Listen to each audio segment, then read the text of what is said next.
kasih Mas. Sudah bisa belum ya? Nanti kalau. A'udzubillahi minasyaitonirrajim. Bismillahirrahmanirrahim. Assalamualaikum warahmatullahi wabarakatuh.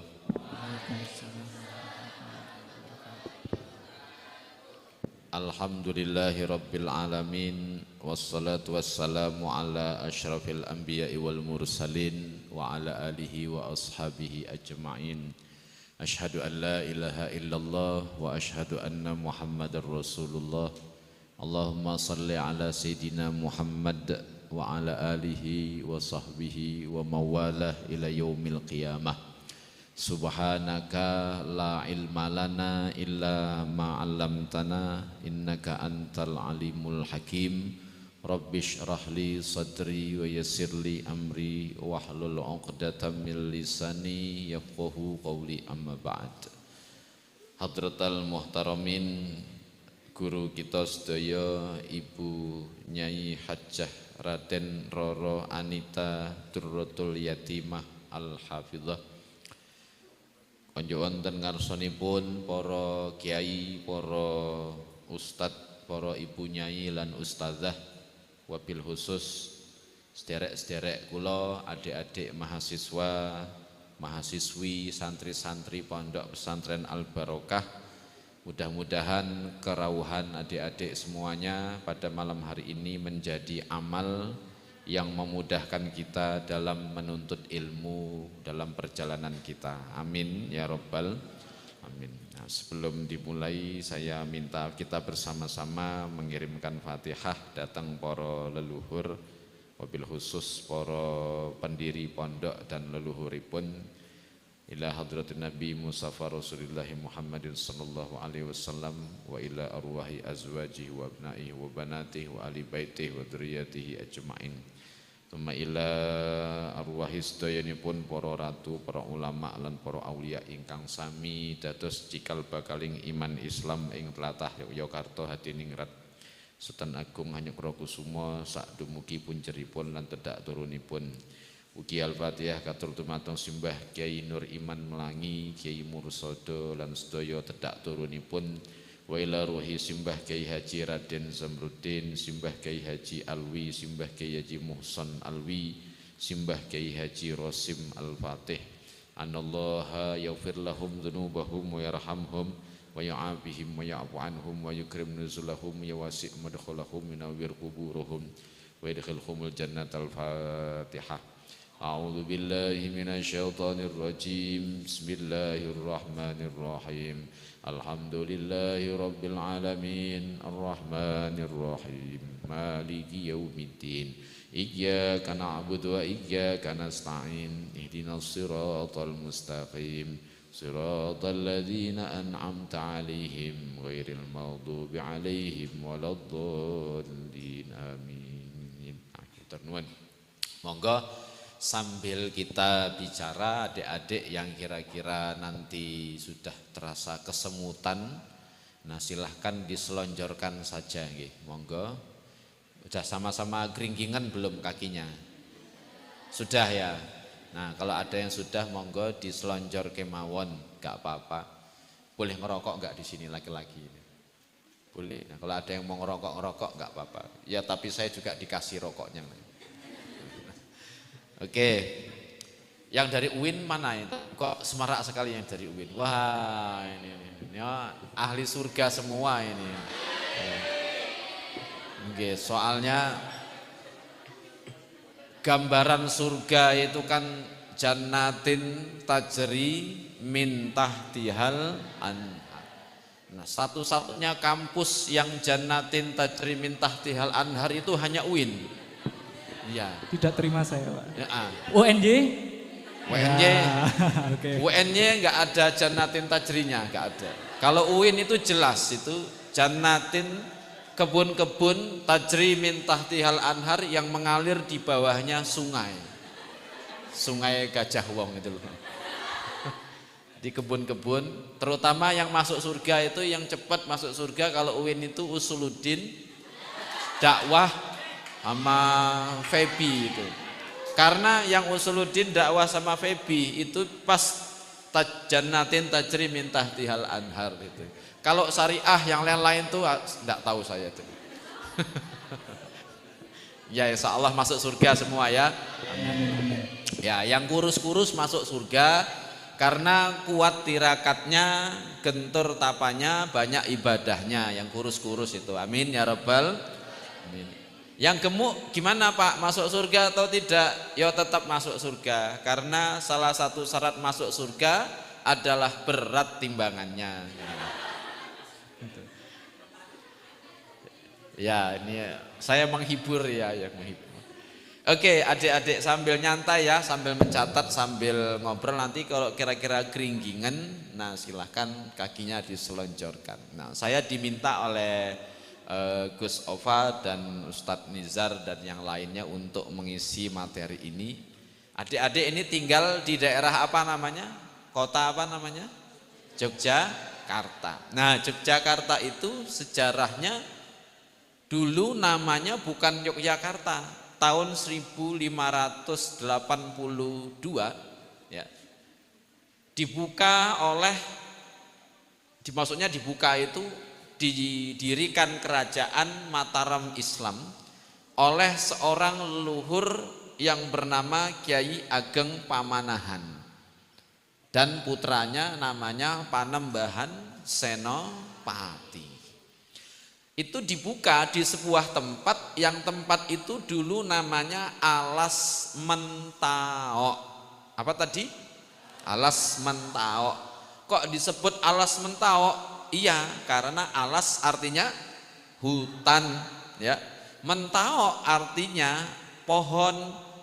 Jadi pohon mentaok.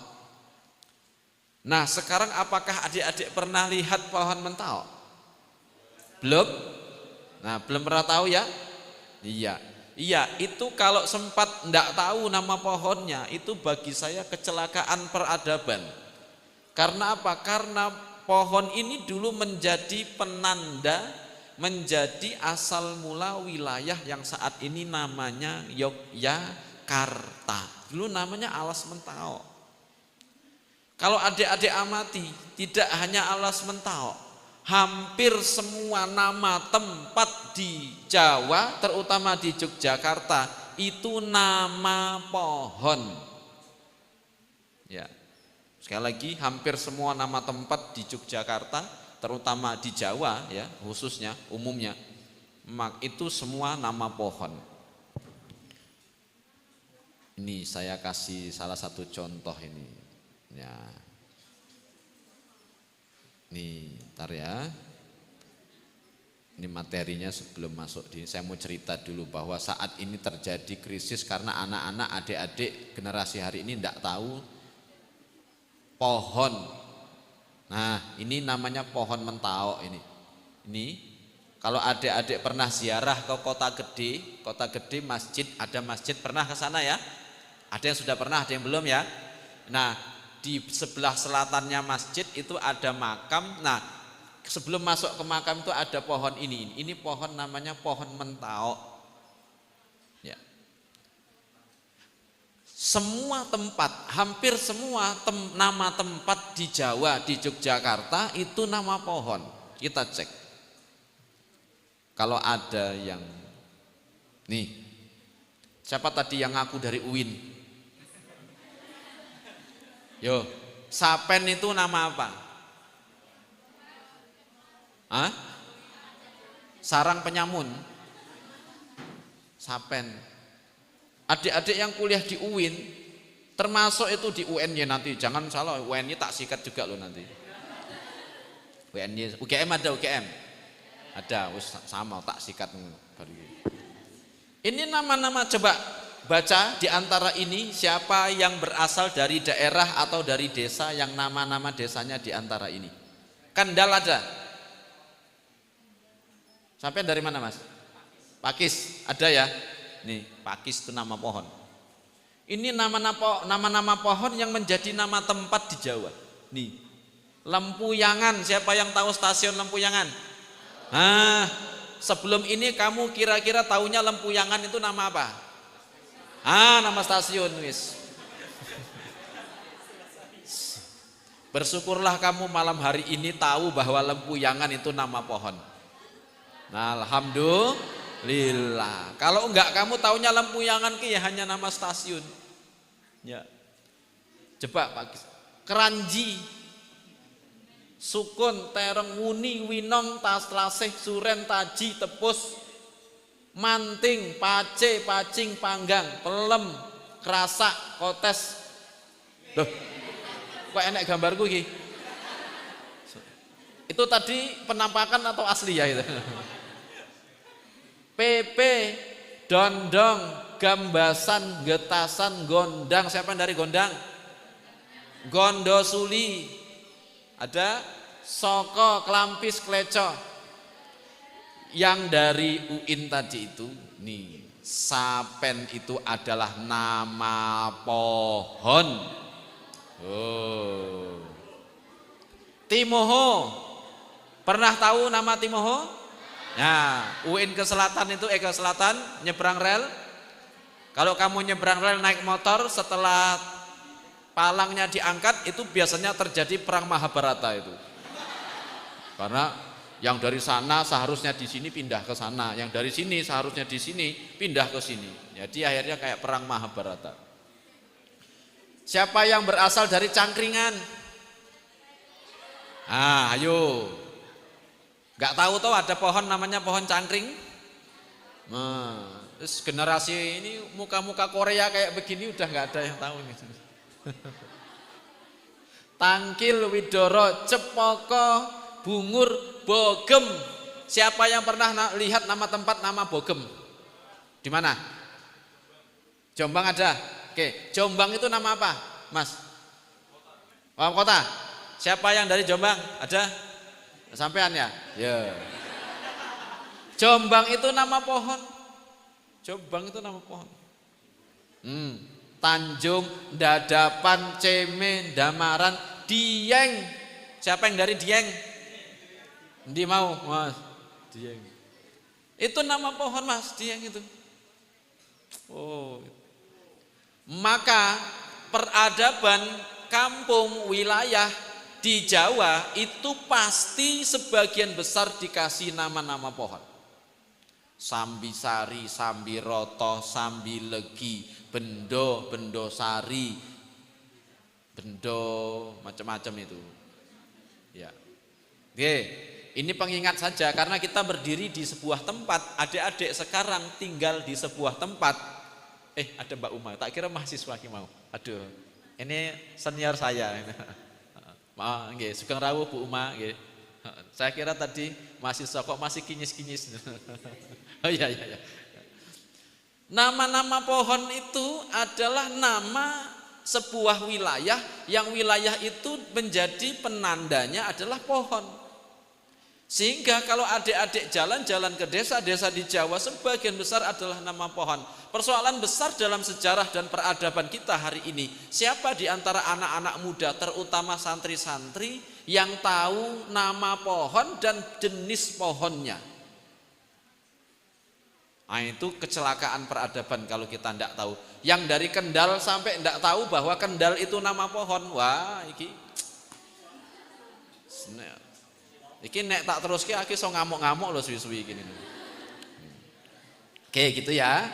Ini sebagai pengingat saja sebagai adik-adik. Ini tadi besole, bibis, bidek, cemoro, delimas, kalak, keben, kalong, Pekalongan. Siapa yang dari Pekalongan? Ada? Oh, itu tepuk tangan tadi. Ketapang itu nama pohon. Sengon, pucung, sono, tarum, lingi, wunut. Nama-nama pohon semua itu. Nah, oke, ini sudah.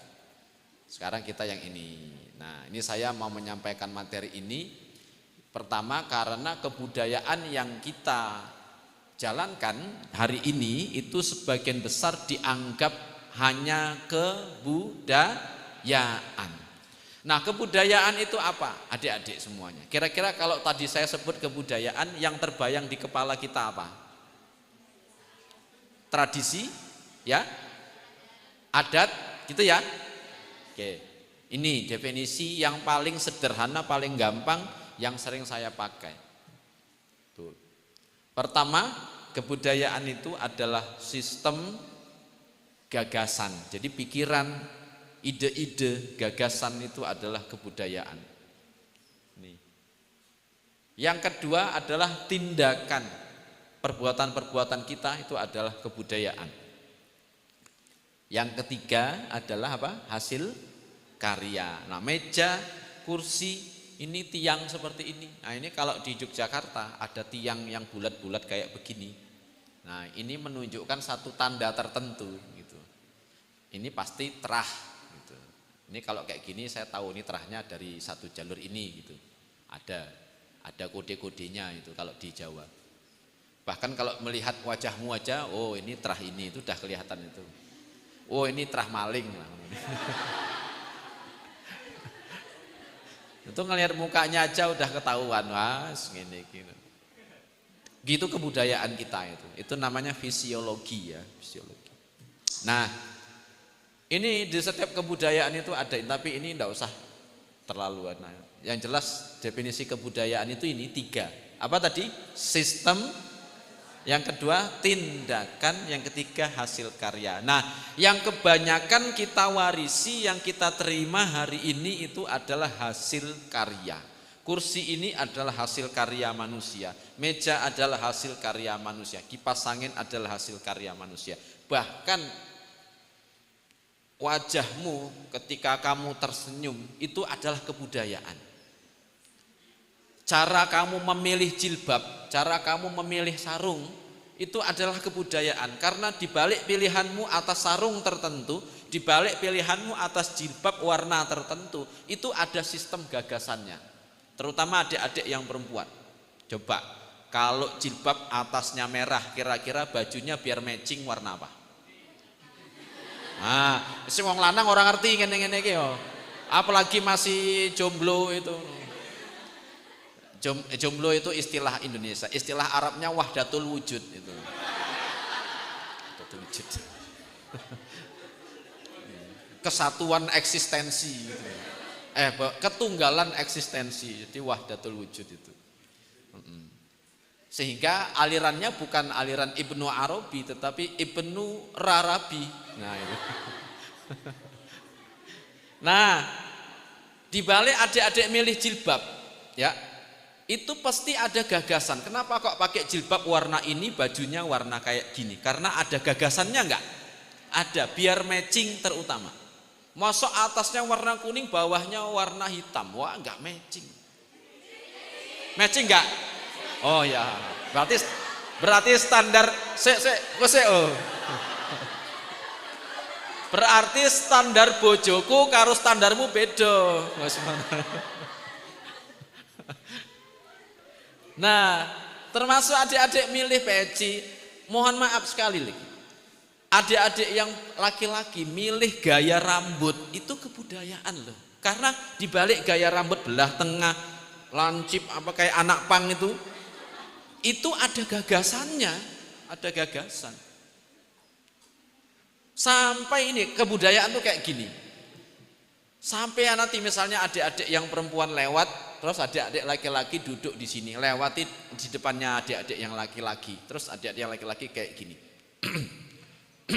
gitu. Itu kebudayaan atau bukan? Kebudayaan, karena di balik batukmu itu ada gagasan. Nah, maka kalau bisa buat puisi tadi kan, katakan cinta dengan batuk. Ya. Nanti begitu engkau batuk, nanti kalau cintanya diterima sama perempuannya dijawab begini, minumlah serin mas. Wah. Keyakinan ya. Ya, yo. Oke, baik. Kita masuk agak serius ya. Oke. Ya. Sebagian besar kebudayaan tadi apa? Sistem gagasan, tindakan dan hasil karya yang saat ini ditradisikan, dilestarikan di Jawa itu cenderung dianggap hanya kebudayaan, tidak dianggap ada bagian dari agama. Sehingga amaliyah-amaliyah yang dijalankan oleh orang Jawa, terutama orang yang muslim yang menjalankan kebudayaan, itu dianggap kalau menjalankan kebudayaan dianggapnya hanya sekedar nguri-nguri ajaran kebudayaan, bukan nguri-nguri agama. Contoh, mohon maaf, adik-adik ketika kita di kampung, ada enggak ibu-ibu yang hamil 4 bulan biasanya ngadakan selamatan? Ada enggak? Namanya apa dalam bahasa Jawa? Mapati. Itu kira-kira kebudayaan atau bukan? Nah, saat ini mapati hanya dianggap kebudayaan tok. Jadi tidak dianggap sebagai ajaran agama. Padahal mapati itu adalah bagian penting dari para pendahulu yang mendirikan tatanan Islam di tanah Jawa untuk menancapkan iman dan Islam kepada anak turunnya.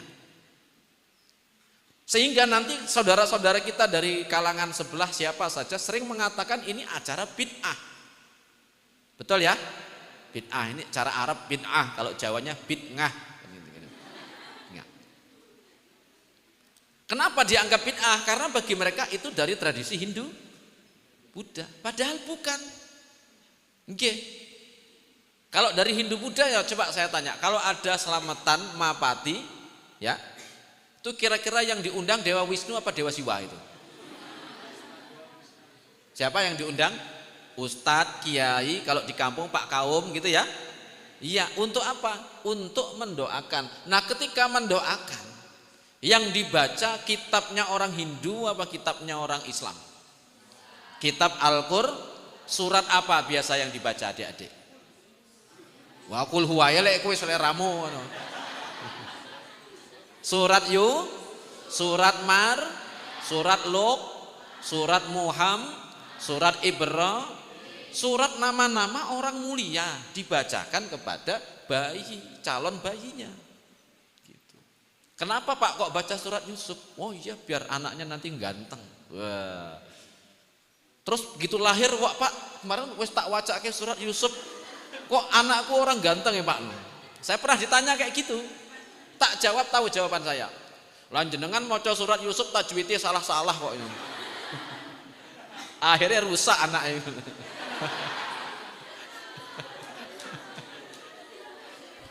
Iya. Coba saya tanya tadi ya. Ya. Quran dibacakan kepada anak di dalam kandungan ya. Itu baru 4 bulan. Nanti kalau 7 bulan masih ada nggak acaranya? Apa? Miton yang dibaca sama atau tidak? Sama, baca Quran, kalimat-kalimat thayyibah, zikir ditutup dengan sedekah dalam bentuk berkat, ya kan? Sehingga kalau kamu ingin jadi orang yang diberkati, berangkatlah tahlilan. Gitu.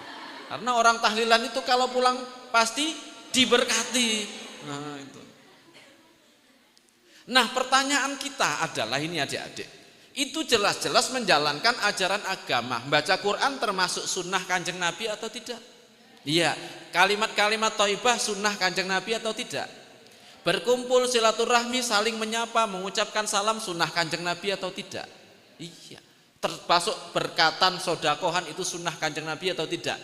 Iya. Tapi saat ini itu dianggap hanya kebudayaan, bukan sunnah. Sehingga bagi saya eman-eman kalau ada perempuan hamil, calon ibu hamil nggak dimapati, nggak dimitoni, wah eman-eman bagi saya. Eman-eman tahu ya, Dedek ya. Wah amat sangat disayangkan. Kenapa? Karena satu-satunya kesempatan untuk menanamkan Islam kepada generasi ke depan adalah melalui tadi itu. Ketika 4 bulan kehamilan dibacakan ayat-ayat Al-Quran dan kalimat-kalimat thayyibah. Jadi nuwun sewu adik-adik. Iman Islamnya orang Jawa yang mapati, yang mitoni, itu iman yang sepuh ketimbang iman Islam para mu'alaf yang baru kemarin sore masuk Islam. Mu'alaf baru masuk Islam kemarin sore, misalnya umurnya berapa? 30 tahun, masuk Islam. Dia kenal Allah baru ketika umur 30 tahun. Kamu itu loh, sejak di dalam kandungan sudah dikenalkan dengan Gusti Allah. Sejak di dalam kandungan, kamu-kamu ini, generasi kita ini, yang masih mapati, masih mitoni, sejak di dalam kandungan dikenalkan dengan Kanjeng Nabi Muhammad sallallahu alaihi. Sejak di dalam kandungan dikenalkan dengan Kanjeng Nabi Yusuf. Sejak di dalam kandungan dikenalkan dengan Sayyidah Maryam, sejak di dalam kandungan dikenalkan sama Sanjeng Luqman Al-Hakim, sejak di dalam kandungan dikenalkan dengan Kanjeng Nabi Ibrahim. Kurang Islam apa kita ini? Ayo, daripada mu'alaf. Maka kalau ada mu'alaf jangan diundang isi ceramah, apalagi mencaci maki agama sebelumnya.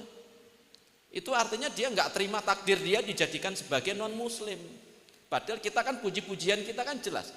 Amantu billahi wa malaikatihi wa kutubihi wa rusulihi wa bil qadari khairihi wa syarrihi. Kalau dijadikan non muslim ya diterima dong. Jangan caci maki agama sebelumnya. Begitu masuk Islam, agama sebelumnya jangan dicaci maki. Lah ini mencaci maki agama sebelumnya, dilalahnya kok diundang kemana-mana, ngisi ceramah hanya untuk mencaci agama sebelumnya. Itu kalau kita sebut seperti itu ya nggak enak juga. Tapi memang realitanya begitu. Artinya apa adik-adik? Kebudayaan yang dijalankan oleh para pendahulu ya itu adalah bagian dari sunnah Kanjeng Nabi. Tadi mapati mitoni itu sunnah. Kamu tahu di Jawa ketika nanti babaran lahiran ya, nanti simbah biasanya buat tasakuran namanya berokohan. Tahu ya? Dibagikan ke tetangga. Lah ngopo Mbah? Niki lho putu kula pun lahir. Oh alhamdulillah gitu. Itu ketika lahir. Lebih dahsyat lagi adik-adik kalau mau tahu. Jangankan bayi yang lahir, sapi sama kambing melahirkan di Jawa itu ada tasakurannya. Tahu? Pernah tahu namanya? Kalau di tempat saya namanya dawetan. Pernah ya tahu ya? Itu apa kok saya sering didatangi, Assalamualaikum Pak. Nggih ngapa? Niki Pak alhamdulillah cempe kula pun lahir, Pak. Cempe tahu ya? Anak kambing. Nggih, anak kambing. Anak kambing cempe, pedet. Nah, gudel anak kebo. Anaknya Pak Yasir. Nah, jadi gini adik-adik. Saya mau mengatakan begini. Proses keislamannya orang Jawa itu sejak di dalam kandungan. Gitu. Satu lagi yang paling penting, kira-kira adik-adik di dalam kandungan pernah nggak minta kepada Allah dijadikan sebagai seorang muslim? Pernah nggak waktu kita di dalam kandungan minta dibacakan surat Yusuf? Pernah nggak dalam kandungan kita diminta dibacakan surat Maryam? Tapi dibacakan nggak surat Maryamnya? Dibacakan surat Yusuf enggak? Dijadikan sebagai orang muslim enggak? Berarti enggak minta tapi diberi oleh Allah hidayah seorang muslim, kira-kira mulia atau enggak? Dibandingkan para mu'allaf lebih mulia adik-adik semuanya. Sebab apa? Kamu enggak pernah minta kepada Allah dijadikan sebagai seorang muslim, tapi ternyata Allah memberikanmu nikmat iman tanpa pernah meminta. Kurang mulia apa imannya orang Jawa itu?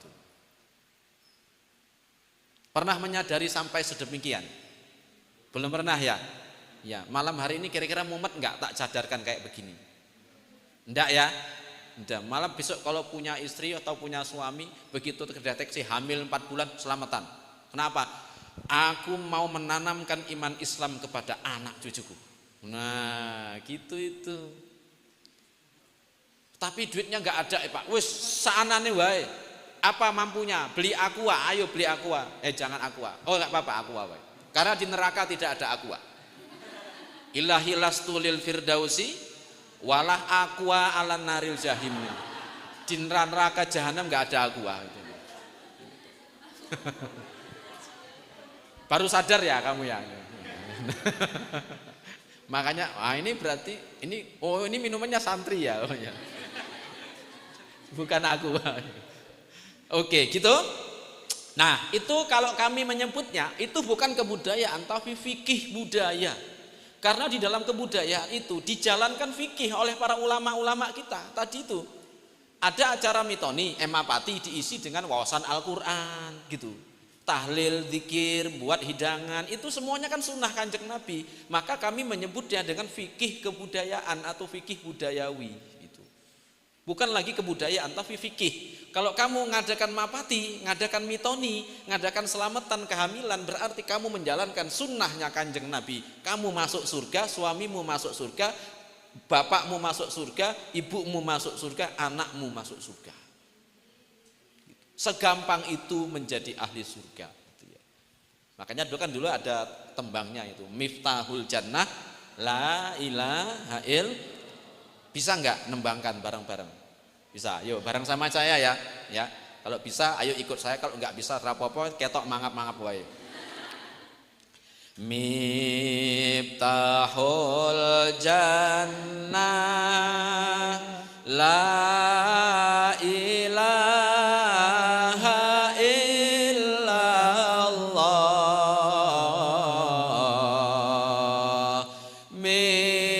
Miftahul Jannah, la ilaha illallah, la ilaha illallah, Muhammadur Rasulullah. Sambung Allah wujud, Allah wujud, qidam baqa, mukhalafatuhu lil hawadithi,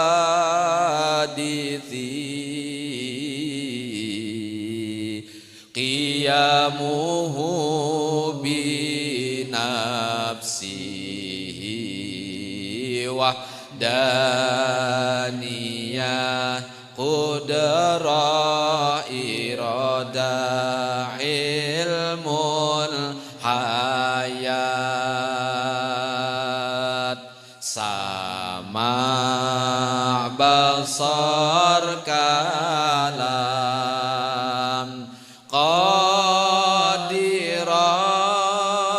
muridan,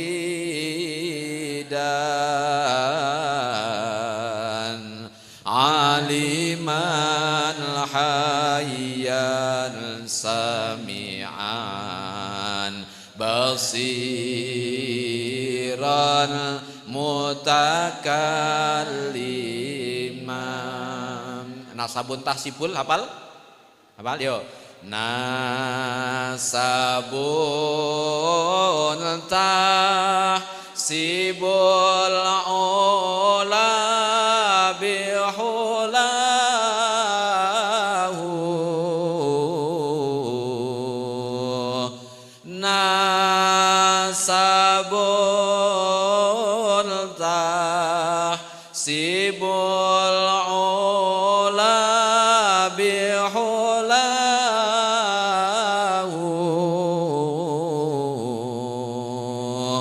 qalladat hanuju mahal jauza'u. Allahumma shalli ala Muhammad. Nah, puji-pujian tuh kayak begitu, dan itu sunnah Kanjeng Nabi, itu sunnah Kanjeng Nabi. Kenapa demikian tadi? Karena anak-anak di dalam kandungan, calon bayi atau calon cucu dibacakan Al-Quran itu berarti sunnah, gitu ya. Itu loh kebudayaan kita di Jogja, di Jawa kayak gitu. Tidak hanya di Jogja, adik-adik yang berasal dari berbagai macam tempat. Di Sumatera juga sama, di Aceh sama, di Sulawesi sama. Artinya apa? Artinya kebudayaan yang kita alami sejak kita masih anak-anak itu pada dasarnya sudah mengarahkan kita kepada Gusti Allah, sudah mengarahkan kita kepada Rasulullah. Cuma karena kita mikirnya pakai otak yang di sini, jadi ya agak kurang itu. Oke, jalan dikit lagi. Nah, misalnya ini ya, tadi saya sampaikan selamatan kehamilan dari 1 sampai 9 bulan gitu. Ya, kematian juga sama. Di Jawa adik-adik, orang gini. Kenapa kok orang mau lahir itu didoakan? Dibantu kelahirannya supaya tetap iman Islamnya, dibantu kelahirannya dengan doa-doa. Nanti mati ya juga sama, mati dibantu untuk sowan kepada Gusti Allah. Sehingga pengumuman-pengumuman orang meninggal kalau di Jawa itu kayak gini. Inna lillahi wa inna ilaihi sampun katimbalan marak sowan wonten ing ngarsanipun Gusti Pangeran Allah Subhanahu wa taala. Bapak atau ibu titik. Enggak usah diisi gitu ya. Sampun katimbalan telah dipanggil marak sowan datang mendekat. Marak itu artinya mendekat. Ya. Marak sowan datang mendekat untuk hadir di hadapan sowan siapa? Di hadapan siapa? Gusti Pangeran Allah Subhanahu. Karena itu orang yang sowan Gusti Allah harus dibantu supaya gampang. Sehingga disitulah dibuat acara selamatan kematian. Kalau di tanah Jawa nanti tidak hanya di Jawa, di seluruh Nusantara sampai ke Vietnam, ke Campa sama. Ini selamatan kematian. Dalilnya ada Nabi Isa itu loh. Wassalamun alayya yauma wulidtu wa yauma amutu wa yauma ub'atsu hayya. Wassalamun alayya, selamatlah atasku yauma wulidtu, ketika aku dilahir. Berarti kalau adik-adik selamatan ulang tahun itu sesuai sama ajaran Quran itu. Salamun alayya yauma wulidtu, selamatlah atasku ketika aku lahir. Wa yauma amutu, dan ketika aku mati. Berarti orang mati ya diselamati kalau di Jawa begitu. Karena apa? Salamun alayya yauma wulidtu wa yauma amutu, diselamati. Sehingga selamatannya sejak malam pertama, kedua, ketiga sampai ke-7, 40 ya. Kemudian 100, setelah itu setahun, 2 tahun sampai 1000. Itu dalam rangka perjalanan menghadap Gusti Allah. Orang yang di muslim di tanah kita untuk datang kepada Gusti Allah dibantu dengan doa-doa. Sehingga ada cerita teman saya di daerah Merapi Merbabu. Rata-rata orang di sana kalau diajak sholat tidak mau. Tapi kalau diajak pindah agama lebih tidak mau lagi. Kenapa kok nggak mau pindah agama? Jawabannya begini. Rapopo Pak, lo tak Islam wae, paling mboten kula niki kan males sholat Pak. Paling mboten make nek kula mati ya minimal didongake tanggane. Paham ya? Gak apa-apa Pak, saya ini kan males sholat. Paling tidak dengan saya menjadi seorang muslim, nanti ketika saya mati Pak, ya minimal saya didoakan, diringankan oleh tetangga-tetangga saya. Nah, itu loh untungnya jadi orang muslim yang tahlilan yasinan itu. Sehingga kalau kamu, nah ini kan tinggal di sini, kalau kamu mahasiswa, kalau bisa cari kos-kosan yang di masyarakat NU gitu ya. Kenapa? Ya minimal di situ ada tahlilan gitu ya. Apa? Untuk mendoakan. Yang kedua untuk pertahanan ekonomi kan itu. Ya. Oke. Baik. Nyadran tahu ya? Ya, nyadran. Sebelum ruah, Pak Tata Palungon ini panduan fikih bepergian pada hari saat tertentu. Itu ada di Jawa, di Muslim, di kita begitu. Nah, ini yang seperti saya katakan, hari ini cuma dianggap kebudayaan. Nih, dianggap cuma kebudayaan. Padahal di dalamnya ada sunnah Kanjeng Nabi. Di dalamnya ada sunnah Kanjeng Nabi. Nah, ini misalnya, ini cara orang dulu membuat tanda kubur atau nisan, dibuat dengan indah ukir-ukiran seperti ini. Ini dalam bahasa saya fikih alamatul qabr. Ya, fikih alamat qabr. Kenapa? Karena di balik alamat qabr ini ada tanda-tanda yang menceritakan keindahan atau al-jamal dan keagungan Allah atau al-jalal. Itu. Aduh, baterainya sudah, your battery is running low. Low itu artinya rendah itu. Kalau rendah hati artinya low head. Ada enggak? Ada kabel panjang? Ada. Nah, apa ini entar lagi kalau mati nanti kita selamati ini. Ya. Ya mati. Enggak apa-apa. Nanti kalau ketika sudah ada jasnya. Maklum ya, laptop lama gitu. Laptop saya bukan laptop yang model baru gitu, jadi cepat habis baterainya. Oke, saya lanjut sedikit lagi adik-adik. Ya, Semua itu menunjukkan bahwa kebudayaan Islam di tanah Jawa itu bukan kebudayaan yang berasal dari orang-orang yang tidak menyembah Allah. Itu ya, itu paling penting ini di sini nanti. Bukan berasal dari kebudayaan yang tidak menyembah Allah, tapi dibuat oleh para pendahulu sejak zaman Demak oleh para wali songo yang itu ditradisikan di dalam masyarakat Jawa yang nanti menjadi kebudayaan hari ini. Hanya saja memang karena selama ini tidak dijelaskan dalil-dalilnya sehingga itu cenderung dianggap hanya kebudayaan, padahal itu berdasarkan Al-Quran dan Sunnah.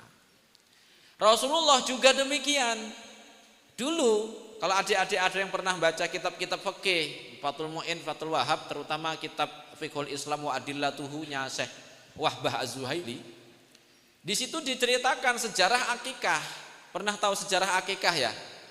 Akikah itu dulu orang Arab sebelum datangnya Islam terbiasa kalau ada bayi yang mau lahir itu dipotongkan hewan, disembelihkan hewan.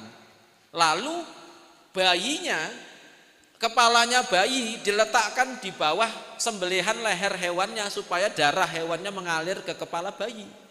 Ini dalam masyarakat jahiliyah. Setelah Kanjeng dagingnya dipersembahkan kepada patung-patung. Gitu Mas. Setelah Kanjeng Nabi datang, ada syariat ya. Apa yang dilakukan Kanjeng Nabi? Apakah menghapus tradisi itu? Tidak. Bayi yang lahir sama Kanjeng Nabi tetap diperintahkan untuk menyembelih hewan. Kalau laki-laki 2 kambing, kalau perempuan 1 kambing, ya. Kemudian karena tadi darah hewannya harus dialirkan ke kepala bayi, sama Rasulullah diganti. Wow, kayak gitu nggak baik. Nanti kalau darahnya ngalir malah jadi penyakit untuk bayi. Akhirnya darahnya dialirkan ke bumi. Lah kok ke bumi? Iya, itu menurut syariatnya Nabi Ibrahim. Jadi Kanjeng Nabi kembali menghubungkan kepada Kanjeng Nabi Ibrahim. Karena apa? Nabi Ibrahim itu seperti doa yang kita baca. Inna sholati wa nusuki wa mahyaya wa mamati lillahi rabbil alamin la syarika lahu wa bidzalika umirtu wa ana minal muslimin. Jadi Nabi Ibrahim dihubungkan sama Rasulullah ke Nabi Ibrahim sehingga darah yang tadinya dialirkan ke kepala bayi sama Kanjeng Nabi dialirkan ke tanah gitu. Kemudian sebagai pengganti darah yang mengalir ke kepala apa? Sebagai pengganti yang di kepala harus dicukur. Nah, kemudian dagingnya yang tadi dipersembahkan kepada patung-patung sama Kanjeng Nabi disuruh sedekahkan kepada tetangga-tetangga gitu. Jadi begitu pula yang dilakukan oleh para ulama-ulama, oleh Wali Songo. Tetap diambil yang sebelum kebudayaan Islam datang tetap dipakai, tapi ada hal-hal yang disesuaikan. Kalau dalam bahasa Arab ada yang ditakrir, ya, ada yang ditahwil, diubah, ya, ditakrir, ditahwil, ada yang dihapus tapi nanti diganti, diijoli, diganti dengan hal yang baru ada, tapi tidak banyak, biasanya diteruskan. Nah, begitulah yang dipakai oleh para wali. Jadi para wali ketika memakai wayang, pakai tumpeng, pakai berbagai macam, itu niru metodologi. Metodologi tahu ya? Niru manhajnya Kanjeng Nabi ketika mengadopsi atau mengelola kebudayaan. Begitulah cara Kanjeng Nabi, maka para wali songo pakai caranya Kanjeng Nabi. Oh, orang Jawa biasa kalau kumpul-kumpul buat tumpeng, ya wis gawe ya tumpeng seperti ini tadi. Di awal tadi, nah ini tumpeng. Sebelum masyarakat Muslim di Jawa, apakah sudah ada tumpeng? Sudah, hanya saja oleh para wali diambil untuk dalam rangka menerapkan sunnah-sunnahnya Kanjeng Nabi Muhammad Sallallahu Alaihi Wasallam. Ada yang mengatakan kalau kamu tumpungan berarti kamu niru man tasabbaha biqaumin fahuwa minhum. Barang siapa yang meniru satu kaum maka dia bagian dari kaum itu. Lah, gak masalah toh. Ini HP kita kira-kira dari Cina atau tidak? Apakah kalau HP kita adalah HP Cina terus warga negara kita adalah Cina? Apakah lantas gara-gara HP kita adalah Xiaomi terus kalau Imlek kita ikutan Imlek? Tidak. Begitulah yang dilakukan oleh Kanjeng Nabi. Barang siapa yang meniru Pak Kaum, kasihan Pak Kaumnya, nggak punya pekerjaan. Tahu Pak Kaum ya? Nah, gitu. Nah, ini dia tadi. Nah, termasuk ini adik-adik. Kalau adik-adik pernah ke Mekah, ke Madinah, pernah ya? Nah, insya Allah bisa naik haji dan umrah semuanya, amin. Makanya ini sumuk-sumuk kayak gini dianggap latihan naik haji. Karena besok di Mekah, di Madinah lebih panas, ya. Kalau kira-kira tidak mungkin naik haji, apa-apa. Dianggap ini latihan masuk neraka. Ini loh, ini yang kubah hijau, ini adalah makamnya Kanjeng Nabi dan ini Masjid Nabawi. Coba perhatikan, persis di sisi timur. Jadi Masjid Nabawi itu kiblatnya menghadap ke selatan, karena Mekah itu adalah selatannya Madinah. Ya, sehingga ini makam Baqi ini berada di sisi timurnya Masjid Nabawi. Artinya kalau kita ke Masjid Nabawi, kita akan melihat bahwa di dekat masjid, samping Masjid Nabawi ada makam para sahabat dan para muslimin muslimat pada waktu itu. Nah, para wali di tanah Jawa sama membangun kota, membangun masjid. Kalau ada masjid mesti ada makam. Ini loh contohnya ini. Nah, jadi makam-makam yang ada di Jawa dekat masjid itu niru Kanjeng Nabi. Bukan niru Dewa Siwa. Bukan niru Dewa Brahma, apalagi Dewa 19. Ngopo ndak niru Ahmad Dhani karo Mulan Jamila. Udah bagus-bagus disuruh sama Maya malah pindah ke Mulan gitu. Itu ya. Jadi adik-adik sering tahu lihat ada masjid, baratnya ada makam, atau selatannya ada makam, atau timurnya ada makam, atau utaranya ada makam ya. Itu sesuai sama sunnah Kanjeng Nabi. Kanjeng Nabi tidak memerintahkan, tetapi Kanjeng Nabi mencontohkan. Definisi hadis itu apa? Qaulan wa fi'lan wa takriron. Kanjeng Nabi enggak pernah bersabda, umatku bangunlah makam dekat masjid, enggak pernah. Tapi Kanjeng Nabi mencontohkan bangun makam Baqi, ya toh? Di dekat masjid. Karena itu para ulama di sini bangun makam mesti dekat masjid. Maka orang yang enggak tahu mengatakan itu gawiannya wong londo supaya orang Islam takut berangkat ke masjid. Wah, itu berarti belum pernah mempelajari tarikh sunnah orang Jawa. Nah, tarikh sunnah al-jawiyah itulah kira-kira itu. Ini juga mustaka masjid kayak begini. Pernah lihat kayak gini? Pernah ya? Nah ini susun 3 kayak begini, ini khas masjid-masjid di Jawa. Di Gorontalo juga kayak gini, di Sulawesi sama, di Sumatera Barat, di Aceh juga kayak gini. Sekarang masjidnya pakai kubah itu. Itu model Persia, model orang Persia itu. Ini orang Jawa kayak begini. Orang Nusantara maksud saya, tidak hanya di Jawa, di Nusantara. Saya ke Gorontalo ketemu mustaka masjid kayak gini. Atapnya, tajuknya kayak gini, namanya tajuk Tri Mangkurat. 3 yang menyangga jagat. Mangku artinya menyangga, rat artinya alam raya. Rat itu artinya buono. Buono itu artinya rat. Rat itu artinya buono. Wis bolak-balik. Ini susun 3, 1, 2, 3. Adik-adik jangan salah, di masjid-masjid seperti ini, masjid-masjid di Jawa, coba perhatikan, perempuan ditempatkan sholatnya di sisi utara masjid atau sisi selatan, ada ruangan namanya palestren. Pernah lihat kayak begitu? Belum pernah tak? Masjid-masjid tua di Jawa, perempuan tidak diletakkan di belakang. Perempuan diletakkan di sisi utara, kalau tidak di selatan, simetris dengan sopnya para lelaki, agak mundur sedikit, dipisahkan oleh dinding. Maka kalau kamu mau belajar teori-teori feminisme dan teori gender, datanglah ke masjidnya orang Jawa.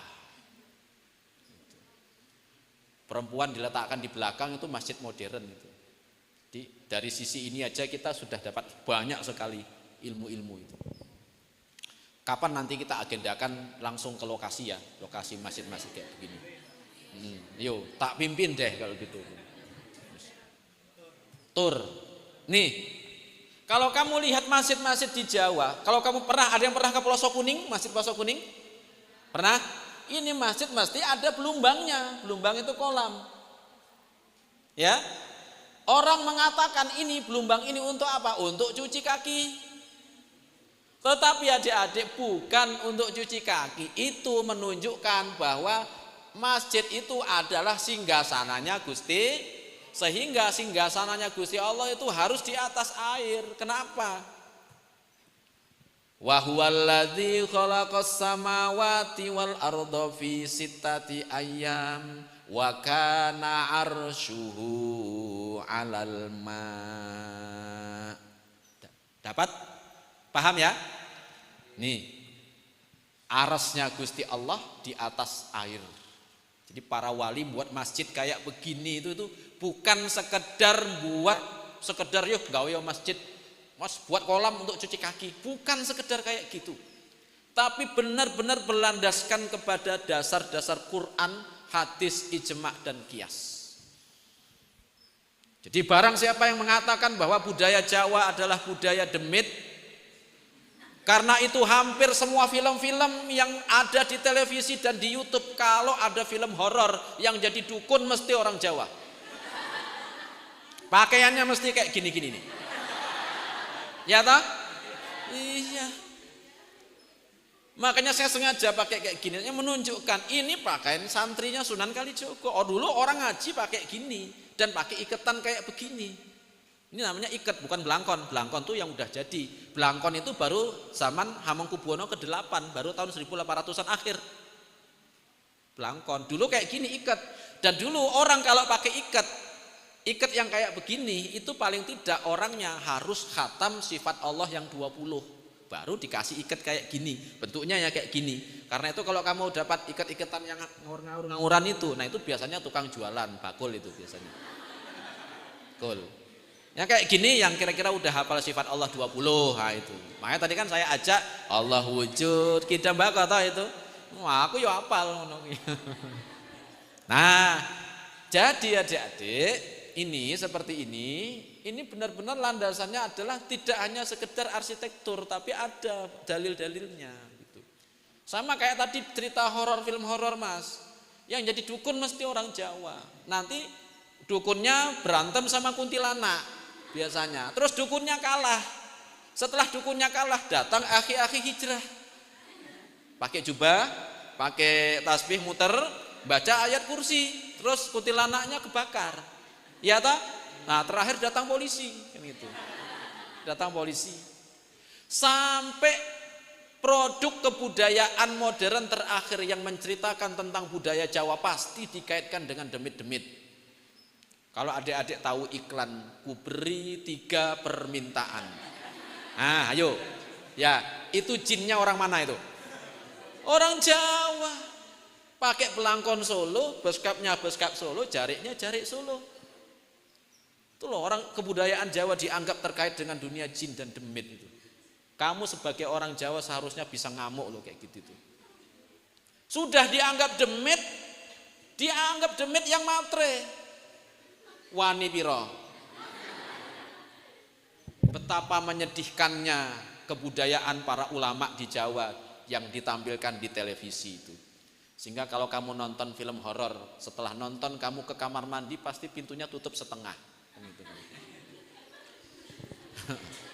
Wonge teko. Oh. Nah, ini saya kasih tahu. Ini saya harus mendekat ke sini ini. Ini saya sambil berdiri. Coba ini. Adik-adik kalau di Jogja, itu di Jogja nanti ada masjid yang menjadi patok. Patok itu artinya penyangga yang menjaga supaya negeri ini enggak goyang. Itu adalah masjid, namanya Masjid Patok Negara. Nah, patok itu di dalam khazanah Muslim di Jawa, para ulama di Mataram, patok itu namanya syariat. Jadi kalau ada Masjid Patok Negara, berarti masjid itu sebagai tempat didirikannya syariatnya Kanjeng Nabi Muhammad Sallallahu Alaihi Wasallam. Nah, di Yogyakarta ada 4 patok negara, 5 dengan yang tengah-tengah. Masjid Gede Kauman, pasangannya ini, Masjid Patok Negoro Melangi, tempat leluhurnya Ibu Nyai Anita. Bu Nyai Anita itu keturunannya Mbah Kyai Nur Iman yang mendirikan Masjid Melangi. Jadi kamu sebenarnya nuntut ilmu ke pesantren Al Barokah ini, kamu mengambil sanatnya Islam orang Ngayogyakarta Hadiningrat. Nah, berbahagialah kamu pondok di sini. Nah, aku ya bahagia. Pasangannya Melangi adalah Babadan. Nih, adik-adik kalau ke JEC, itu di utara JEC ada Masjid Patok Negoro Babadan. Pernah jalan-jalan ke situ? Belum ya? Nih, kita jadwalkan nanti ngaji Patok Negoro. Jadwalkan langsung ke lokasi. Masjid Patok Negoro Sultani Ploso Kuning. Ada yang sudah pernah ke situ? Nah, yang saya contohkan tadi, ini Ploso Kuning ini. Ini Ploso Kuning. Nah, yang Ploso Kuning itu adalah masjid yang dibangun sama putranya Mbah Kyai Nur Iman Melangi. Namanya Kyai Mursodo. Yang dimakamkan di situ anaknya Kyai Mursodo, namanya Kyai Mustafa. Jadi kalau kamu muter ke Masjid Patok Negoro, itu adalah kamu memuteri sanad ilmunya Pondok Al Barokah. Gitu. Gak ada kurikulum itu di pondok ini kan? Nah, ini saya kasih masukan ini. Ayo, Pondok Al Barokah mendekatkan santri-santri kepada sanad dan genealogi orang-orang yang dulu mendirikan tatanan Islam di Yogyakarta. Ayo, kapan kita jadwalkan yuk. Nih, yang ini Ploso Kuning pasangannya karena utara, pasangannya adalah selatan. Ini ada Masjid Patok Negoro Dongkelan, nama kiainya Kiai Sihabuddin. Kalau kamu ziarah ke makam Mbah Munawir atau Mbah Ali Maksum di Dongkelan, kamu jangan lupa untuk sowan ke makam Kiai Sihabuddin yang kalau kamu masuk ke makam itu ada rumah kecil, pintunya kecil segini, masuk ke sana harus tunduk, tahu ya? Ziarah ke situ dulu, itu yang paling sepuh yang membangun kampung di situ. Ke Mbah Munawir monggo, tapi yang sesepuh itu jangan kamu lupakan karena adanya tempat itu karena dibuka oleh Mbah Sihabuddin. Maka tadi saya katakan kamu jangan kurang ajar sama orang luhur Yogyakarta, kamu bisa hadir di sini karena peradaban ini dibangun oleh Panembahan Senopati. Itu paling tidak kalau ada yasinan jangan lupa dikirimkan Fatihah kepada Panembahan Senopati. Selama ini pernah ngirimin Fatihah kalau tahlilan? Tidak pernah toh? Nah, yuk kita kirimin Fatihah yuk. Ila hadratin Nabi Muhammad sallallahu alaihi wasallam wa ila Ki Ageng Pamanahan Panembahan Senopati dan anak turun beliau yang membangun Yogyakarta ini semuanya. Al-Fatihah. A'udzubillahi minasyaitonir rajim. Bismillahirrahmanirrahim. Alhamdulillahirabbil alamin arrahmanir rahim maliki yaumiddin. Iyyaka na'budu wa iyyaka nasta'in. Shiratal mustaqim. Shiratal ladzina an'amta 'alaihim ghairil maghdubi 'alaihim. Nah, ini hanya Yogyakarta yang punya kota dikelilingi oleh masjid. Kenapa kok bangun masjid di sekeliling kota? Karena niru Kanjeng Nabi. Ketika Kanjeng Nabi hijrah dari Mekah ke Madinah, sebelum membangun peradaban Madinah, yang dibangun Kanjeng Nabi apa? Begitulah yang dilakukan oleh para leluhur di tanah Yogyakarta. Panembahan Senopati membuka keraton Mataram Islam di kota gede. Setelah membangun istananya, akhirnya sebelum membangun Yogyakarta, beliau membangun masjid, yang masjidnya itu sekarang masjid gede, kota gede itu loh. Sultan Hamengkubuwono pertama juga sama. Sebelum Yogyakarta ini dibangun dengan sedemikian rupa, beliau membangun masjid Kauman ini. Kauman. Tidak hanya masjid Kauman, bangun masjid ini Dongkelan, Masjid Ploso Kuning, Masjid Melangi, Masjid Babadan.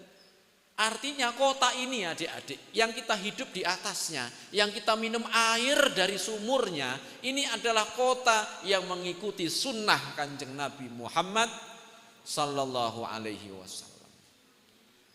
Kira-kira sebelum ini pernah berpikir kayak gitu enggak ya? Enggak pernah. Kira-kira setelah saya ceritakan kayak begini, kamu merasa berbahagia enggak ya? Bahagia ya, harus pokoknya angger ketok bahagia wae. Ini dari Suluk Sujinah.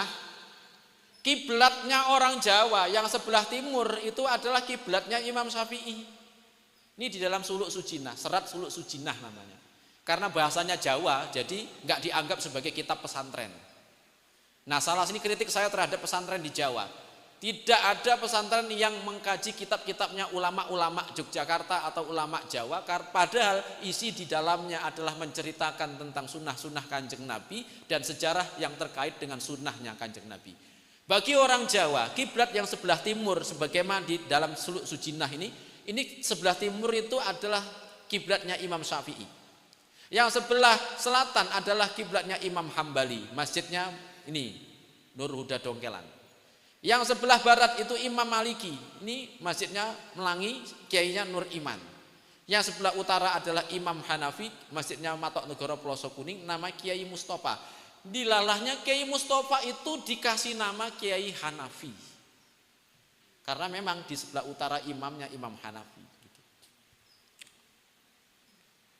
Tuh. Seperti itu loh Islamnya kebudayaan di Yogyakarta. Ini sebenarnya masih banyak. Apalagi nih, ini penting ini. Pernah lihat ompak? Ompak tahu ya? Bagian bawah yang kayak gini. Nah, kayak gini-gini nih. Nih. Nah, itu. Ini kayak gini-gini kaligrafi Muhammad tulisannya. Ini kaligrafinya orang Jawa, bukan kaligrafinya kayak kaligrafi Sulusi, Rik'ah, Kufi, Farisi, Diwani, Sulusi, bukan. Itu kaligrafinya orang Persia. Kalau orang Jawa nulis kaligrafi kayak gini. Ini tulisannya Muhammad. Yang saat ini hanya jadi tiang bendera itu loh.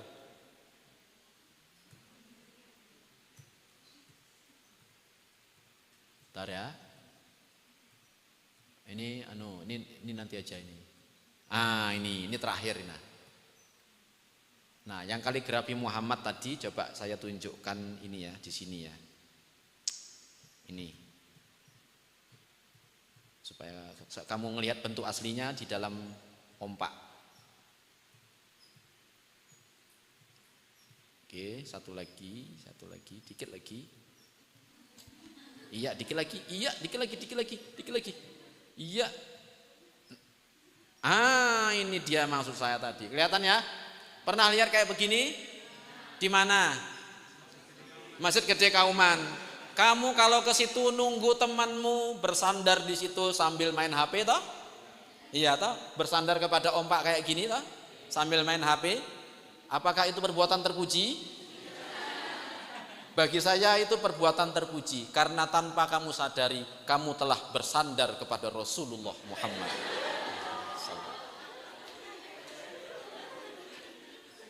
Iya, tanpa kamu sadari kamu sudah bersandar kepada Kanjeng Nabi. Kan ada?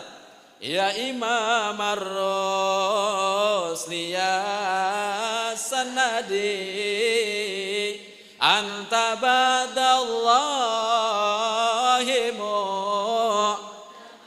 Fabidunya ya wa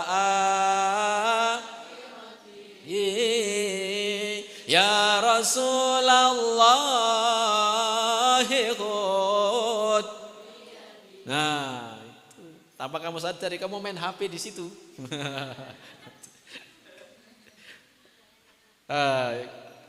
Kapan nanti kita jadwal langsung kita ke lokasi yang saya sebutkan ini tadi. Ayo. Saya tantang ini loh. Pondok Al Barokah, ayo kita buat acara ziarah Masjid Patok Negoro.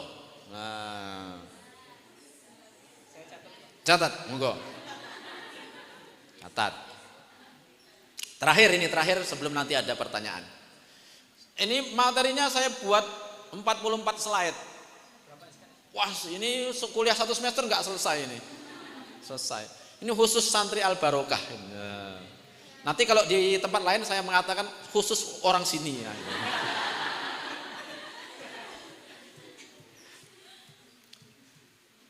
Ini dikit lagi ya adik-adik ya. Insya Allah manfaat ya adik-adik ya. Ini tawassulnya para ulama di Mataram, di Yogyakarta. Nih, kita mulai dari tawassulnya awalnya kepada Kanjeng Nabi, kepada ulama. Nah, ini bawah-bawahnya kayak gini. Summa ila hadrati jami'i man sakana jabala Merapi wasairul jibal insan wa jinnan. Kemudian Fatihah kami kirimkan untuk semua yang tinggal di Gunung Merapi dan semua gunung insan wa jinnan, jin dan manusia. Minal muslimina wal muslimat. Ila hadrati Syekh Jumadil Kubro wa Syekh Subakir wa ashabihim minal awliya wal ulama. Artinya adik-adik tahu semua ya artinya ya. Saya dosa terjemahkan ya. Ya. wa usulihim wa furu'ihim minal muslimina wal muslimat ghafarallahu lana wa lahum wa baraka alaina wa alaihim syai'un lillahi lana wa lahumul Fatihah. Bawahnya, enggak usah baca dulu, ini saya cerita. Ini udah terlalu sering tawasulan. Nih, bawahnya ya, bawahnya. Tadi kan gunung ya. Tsumma ila hadrati jami'i man sakana bahrul janub. Mana bahrul janub? Laut selatan. Wa min Jawa insan wa jinnan, di Jawa jin dan manusia minal muslimina wal muslimat. Khususan ila hadrati Syekh Maulana Maghribi wa Syekh Belablu ashabihi ma minal awliya'i wal ulama wa usulihim wa furu'ihim minal muslimina wal muslimat ghafarallahu lana wa lahum wa baraka alaina wa alaihim syai'un lillahi lahum wa lahumul Fatihah gitu. Nah, ini yang paling menarik yang bawah ini adik-adik. Perhatikan ini. Ini kalau ini khusus saya terjemahkan. Tsumma ila hadrati Jabali Merapi, kemudian kepada Jabal Merapi, gunung Merapi, benar ya? Wasairil jibal, dan semua gunung, wabahril janub, dan laut selatan, min Jawa, sama iha, langit-langitnya, arodiha, tanah-tanahnya, ahjariha, batu-batunya, asjariha, pohon-pohonnya, wasairi man fiha, dan semua yang hidup di sana, minal hafadhah, yang menjaga semua itu, wa ma fiha, yang di dalamnya, minad dawabi, hewan-hewan melata, wal an'ami, hewan-hewan ternak, wasibai, dan hewan-hewan buas, wa ghairiha, dan selainnya, minal asmak, dan juga bangsa ikan. Coba, semua makhluk dikirimkan Fatihah oleh para ulama di tanah Jawa. Kamu cari tawasul di tempat di Arab, di mana-mana ya kayak gini, boten enten. Tak ada. Nas'alullaha khairaha wa khaira ma fiha. Kita minta kepada Allah khairaha, kebaikan-kebaikan mereka, wa khaira ma fiha, dan kebaikan yang mereka bawa, wa khaira ma ursilat fihi, dan kebaikan yang dititipkan kepada mereka. Wa na'udzubillahi min syarriha, kita minta perlindungan kepada Allah dari kejahatan mereka, wa syarri ma fiha, dan syarri yang ada di dalam diri mereka, wa syarri ma ursilat fihi, dan kejahatan yang dikirimkan kepada di dalam diri mereka. Wa barakallahu lana wa lahum, mudah-mudahan Allah memberkati kita dan memberkati mereka. Walahal Fatihah. Ini tawasulnya ulama di Jawa.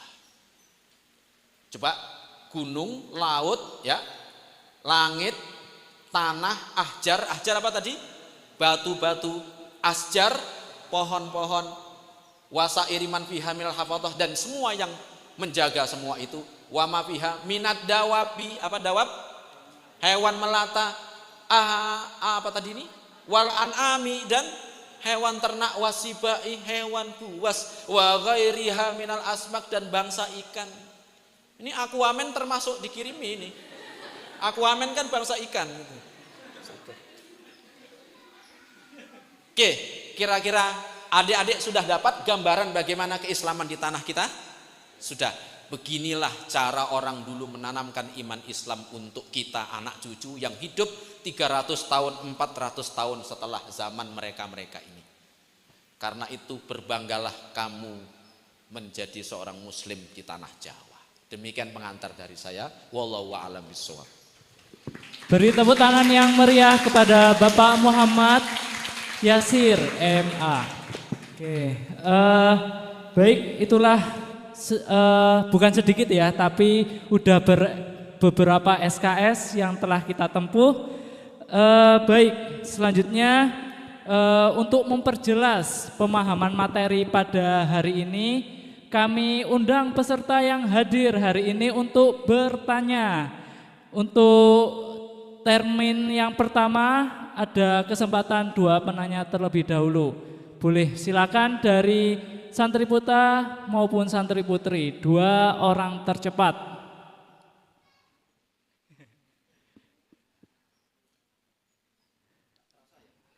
Oke, mungkin saya pancing terlebih dahulu nggih Bapak.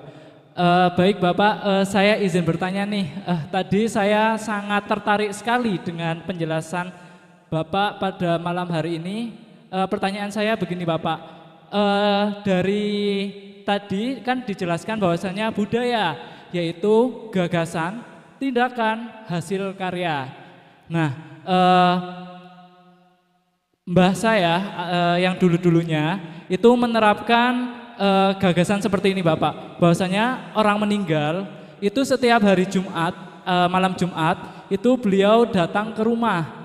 Maka berpikirlah gagasan itu berinisiatif untuk niatan memberi minum dalam bentuk kopi atau memberi makan dalam bentuk jajan yang dia suka atau almarhum yang disukai. Nah, apakah ini merupakan suatu budaya juga atau malah hal ini menjadi suatu hal yang syirik menurut agama? Terima kasih. Oke, sambil apakah ada penanya selanjutnya? Oke, boleh silakan. Berdiri, Mas.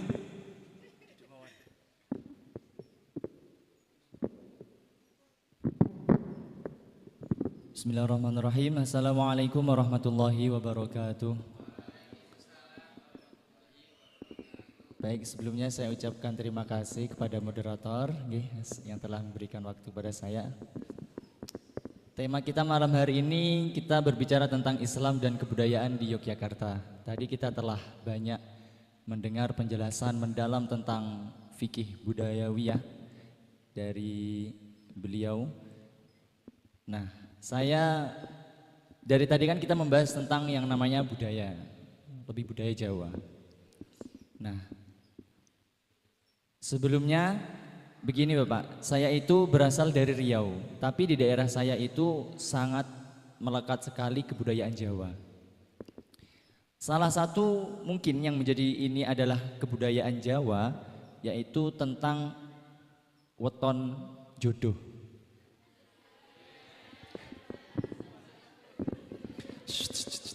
Sabar.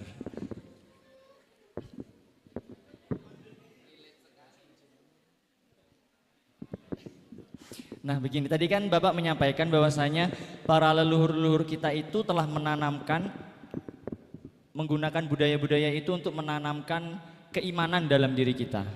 Nah, tapi kan dalam weton jodoh itu kan biasanya ada orang percaya, ada juga orang yang tidak percaya. Weton jodoh itu kalau yang orang yang tidak tahu, mas-mas atau mbak yang tidak tahu, biasanya kalau weton mas moderator ini 9, kemudian weton doinya itu 10, misal ditambahkan menjadi sekian. Nah itu biasanya gimana hasilnya? Apakah kalau ini nanti menikah perekonomiannya begini, atau ada masalah di rumah tangga dan sebagainya. Nah apakah itu juga termasuk bentuk menanamkan keimanan dalam dalam diri gitu Bapak? Nah apakah budaya-budaya yang seperti itu juga termasuk budaya yang memang harus kita percayai, atau emang suatu kebudayaan yang kurang benar? Nah, jadi bagaimana pandangan Islam mengenai budaya weton jodoh ini, Pak? Terima kasih dari saya, sekian. Wassalamualaikum warahmatullahi wabarakatuh. Baik, terima kasih. Siapa namanya? Oke, oh Mas Bayu namanya ya. Oke, selanjutnya apakah dari santri putri? Oke, boleh. Perkenalan nama terlebih dahulu. Bismillahirrahmanirrahim. Assalamualaikum warahmatullahi wabarakatuh. Nama saya Laila Sani Nur Inayah. Izin bertanya, sebelum bertanya saya mengucapkan terima kasih pada Bapak yang telah memaparkan berbagai macam informasi yang saya juga baru mengerti sekarang.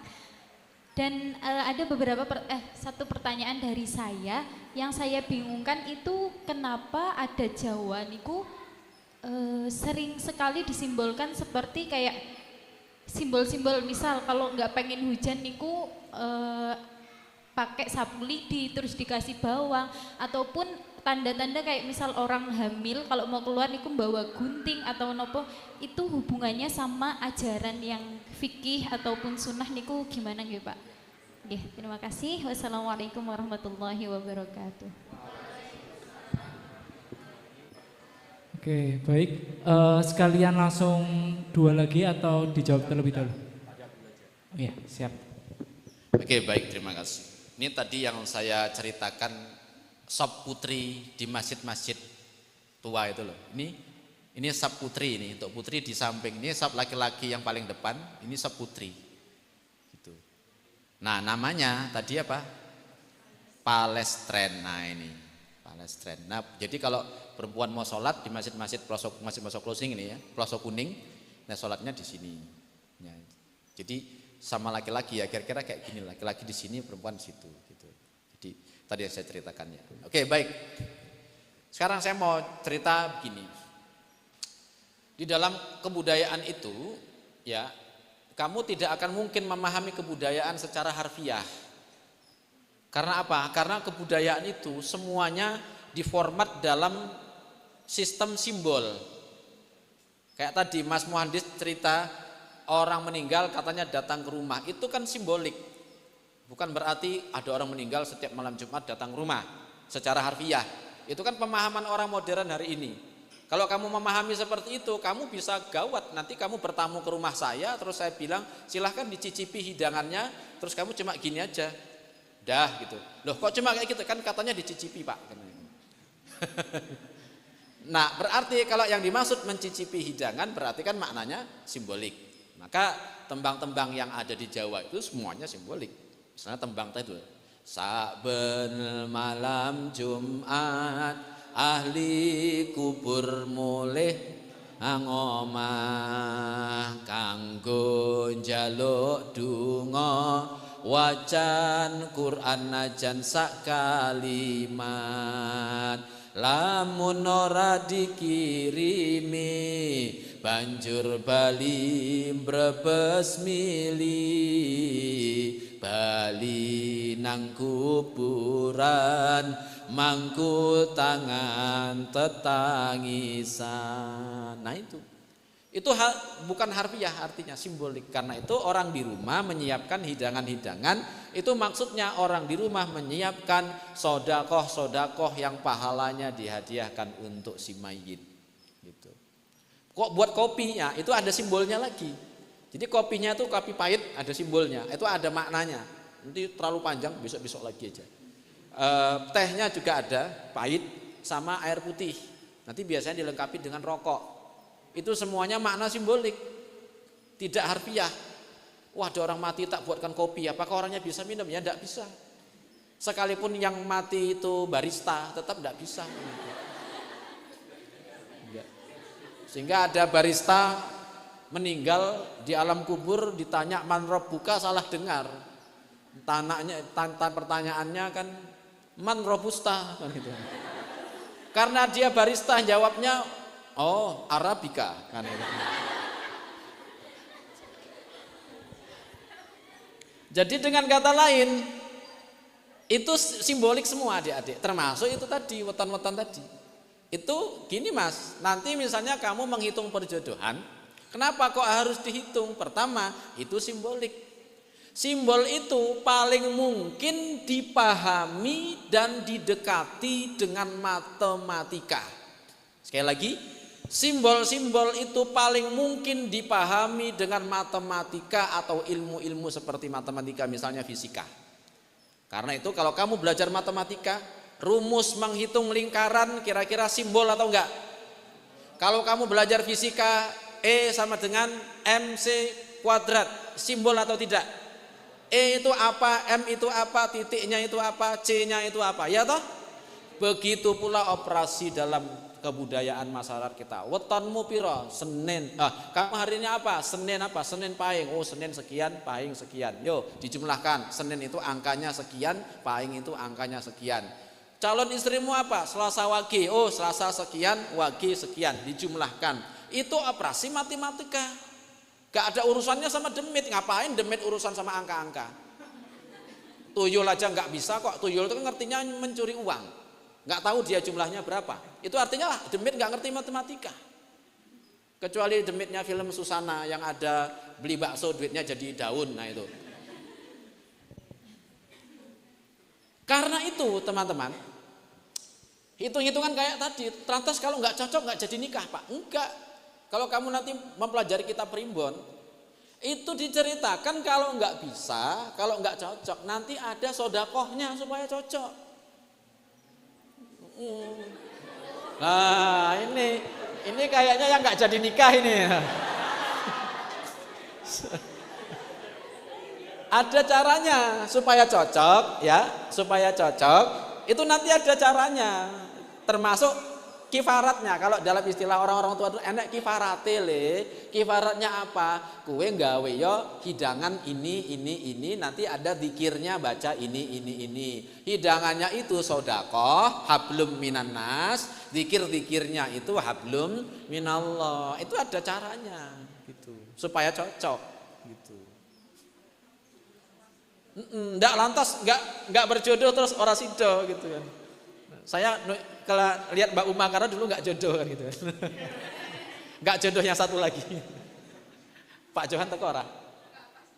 Oh nggak pas dukunnya. Saya nggak bisa menghitung, tapi saya udah tanya kepada ahli yang bisa menghitung weton. Nanti kata dia memang ada solusinya. Kalau nggak cocok ada solusinya. Kalau ada ahli yang sudah menghitung katanya nggak cocok, itu berarti ahlinya belum ahli. Bukan core of the core gitu. Nah gitu ya Mas ya. Jadi itu nggak ada urusannya sama setan demit, enggak. Karena apa? Adik-adik, di dalam Al-Quran dan hadis-hadis Kanjeng Nabi, kalau bercerita tentang angka, itu pasti bercerita tentang fenomena kebudayaan atau fenomena manusia. Coba amati hadis Kanjeng Nabi. Salasun man kunna wajada fihi halawatal iman. Pernah dengar hadis itu? Ada 3 golongan yang mendapat manisnya iman. Jadi angka 3 merefer atau merujuk kepada orang-orang yang mendapatkan manisnya iman. Jadi angka 3-nya bukan angka kosong. Yang membuat kita malas belajar matematika karena angka-angka yang kita pelajari kosong, nggak ada bentuknya, abstrak semuanya. 3 tambah 6. 3 itu apa, 6 itu apa, kan nggak jelas. Itu yang membuat kita malas. Apalagi sudah masuk X, Y, pangkat 2, kurang ya udah. Nah kalau ada teman saya yang mempelajari masalah perjodohan, itu dalam ilmu matematika masuknya teori peluang. Iya teori peluang itu. Hitung dulu, ini cocok ora, itu namanya teori peluang. Dulu kan kita belajar matematika, teori peluang kan pakai koin yang diputerkan berapa kali puterannya nanti kan dihitung berapa. Nah begitu pula hitung-hitungan weton orang mau nikah gitu. Jadi angka-angka itu nggak ada hubungannya sama setan. Ngapain setan hitung-hitungan kayak begitu? Gitu ya adik-adik ya. Oke, tadi yang terakhir tadi apa Mbak? Oh ya, itu juga maknanya simbolik. Kenapa kok pasang sapu? Nanti biasa sapu ada bawangnya, ada ininya ya kayak ini tadilah yang saya tunjukkan tadi. Itu ada makna-makna simbolnya. Kenapa sapu? Karena ini terkait dengan ini. Oh, kenapa kok ada bawangnya? Oh ya, nanti terkait sama ini. Kenapa demikian? Iya, karena kita berasal dari makanan-makanan tadi. Sehingga orang Jawa kalau doa, itu doanya mesti menyertakan kayak begini. Menyertakan makanan-makanan yang sumbernya dari alami kayak begini. Karena asal usul kita adalah dari tumbuh-tumbuhan, ya, dari dari ini kita asal usul kita dari ini semua asal usul kita secara biologis. Sehingga orang Jawa kalau doa mesti ada berkatan kayak begini. Karena apa? Diajak untuk berdoa kepada Allah. Semua makhluk tadi kan tawasulnya tadi kan sudah saya tahu kan. Jadi kalau berdoa kepada Allah semua makhluk diajak sampai ini tumbuh-tumbuhan semuanya diajak, hewan-hewan semuanya diajak menghadap Allah. Di dalam Islam ada enggak yang kayak begitu? Ada. Apa? Salat istisqa itu loh. Salat istisqa itu kan semua diajak. Kalau kita mau istisqa, hewan-hewan diajak keluar, perabotan perwakilan diajak gitu. Mobil dimasukkan ke lapangan gitu. Hewan-hewan punya ayam, punya sapi dibawa ke lapangan. Itu kan artinya kalau mau minta kepada Allah totalitas, jangan cuma baca doa tok. Ya ada sodakohnya kayak begini nih gitu. Begitulah kebudayaan kita adik-adik ya. Gitu. Apakah wajib membuat kayak gini? Enggak wajib. Gitu. Tapi prinsip-prinsipnya kalau berdoa kepada Allah jangan lupa sodakohnya. Gitu. Kalau minta kepada Allah jangan lupa kasih sodakoh kepada orang lain. Gitu. Masa minta doa Allahumma inna nas'aluka salamatan fid din. Wis ngono tok, ora tau sedekah ya enggak selamat. Orang sedekahnya enggak dilakoni kan gitu kan. Kira-kira begitu? Ada pertanyaan lagi, monggo. Satu kesempatan karena ternyata kita juga dapat penanya dari pemirsa YouTube Al Barokah, Pondok Pesantren Al Barokah. Satu orang tercepat tadi. Yang sini terlebih dahulu. Boleh panitia dikasih mic? Ini jangan-jangan mau tanya jodoh semua ini.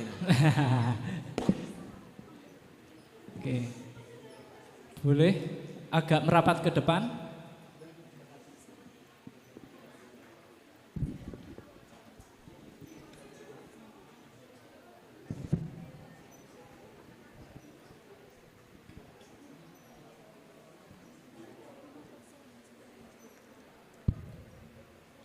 Permisi, izin bertanya.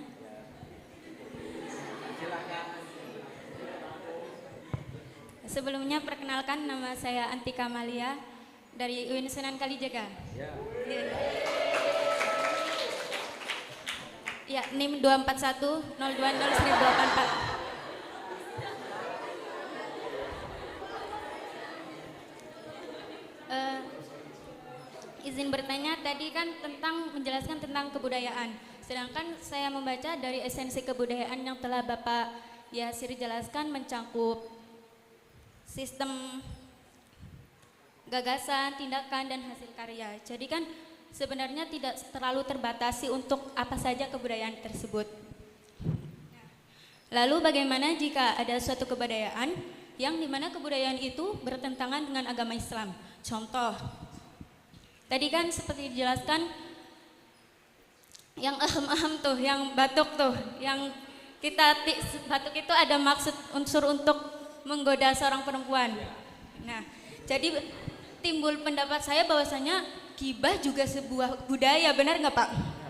Soalnya kan gibah terlahir dari gagasan otak-otak kita gitu kan. Nah, jadi apalagi di sini gibah juga kan kita juga hasil karya orang-orang yang dimana sekarang banyak sekali pergibahan di dunia ini toh Pak. Jadi bagaimana menurut Bapak ketika ada sebuah budaya yang budaya tersebut itu bertentangan dengan agama Islam? Gibah kan nggak boleh tahu di Islam, tapi buktinya santri-santri juga banyak tuh yang gibah Pak. Jadi pendapat Bapak dari perspektif Bapak sendiri bagaimana? Terima kasih. Terima kasih kepada Mbak Atika tadi. Oke, beri tepuk tangan yang meriah. Oke, selanjutnya dari pemirsa YouTube Pondok Pesantren Al Barokah atas nama Mardiansyah Buya. Pertanyaannya, bolehkah tawasulnya itu diijazahkan gitu? Oke. Boleh langsung dijawab atau satu kesempatan lagi Bapak? Ya, ada satu lagi tadi di belakang. Ya. Boleh agak merapat ke depan juga karena mic-nya kurang.